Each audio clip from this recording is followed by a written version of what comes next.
মহামান্য মন্ত্ৰী পৃথিবীৰ দিনে ধৰ্মৰ প্ৰভাব লোপ পাব কৰেছে। অধৰ্ম আগমন যেন হয় অনুমান। পিতামহৰ ত্যাগতাৰ কথা অনুধাবন কৰি পৰিছে মনত মোৰ। সত্য যুগৰ শেষত হ'ব মৎস্য অৱতাৰ।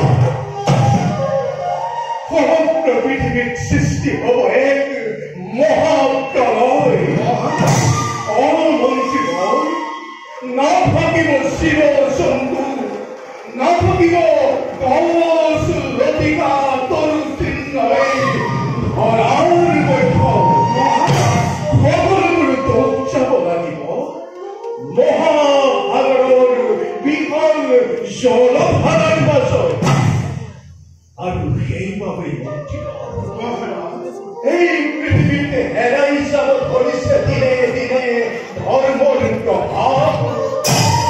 নহৈছে মন্ত্ৰী মহাৰাজ, এই কথা অবশ্যই সঁচা, কিন্তু কেতিয়া হব মহাপ্ৰলয় তাকতো বাৰু আমি জানিম কেনেকৈ? সকলোবোৰ ভগৱান শ্ৰীহৰিৰ লীলা। তেওঁহে জানিব তেওঁ এই মহালীলা কেতিয়া কৰিব আৰম্ভ।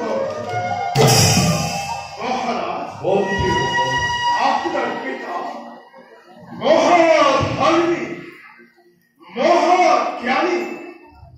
তেওঁ কৈছিল এই পৃথিৱীত মহাপ্ৰলয় আৰম্ভ হ'ব অতি শীঘ্ৰেই। সেইবাবে সকলো মিলি একচিত্ৰ মনে শ্ৰীহৰিক কৰো আৰাধনা। সত্য কথা মন্ত্ৰীবৰ। আমাক সংকট কালত প্ৰভু শ্ৰীহৰিৰ বাহিৰে অন্য কোনেও উদ্ধাৰ কৰিব নোৱাৰে। এই বিষয়ে আলোচনা কৰিবৰ বাবে ঋষিমুনিসকলক মাতি অনা হওক। ঋষিমুনিসকলৰ নাই মন্ত্ৰীবৰ। আপোনাৰ পিতা ব্যাঘ্ৰত কৈছিল যেতিয়া এই পৃথিৱীত মহাপ্ৰলয় আৰম্ভ হ'ব তেতিয়া সকলোৱে ভগৱান শ্ৰীহৰিক একচিত্ত মনে আৰাধনা কৰিব। ভগৱান শ্ৰীহৰি হৃদিস্থিত হৈ ভক্তক কৰিব উদ্ধাৰ।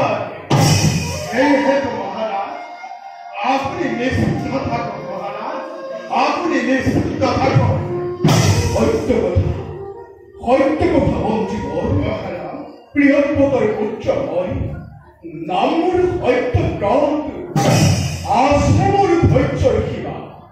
পিতৃৰ বাক্য অনুধাৱন কৰি যাম মই মোৰ কৰ্তব্য নিজ। বলক মন্ত্ৰীবৰ, আমি শুদ্ধ মনে শুদ্ধ চিত্তে হৰি মন্দিৰত আৰাধনা কৰিবই দেৱ নাৰায়ণ।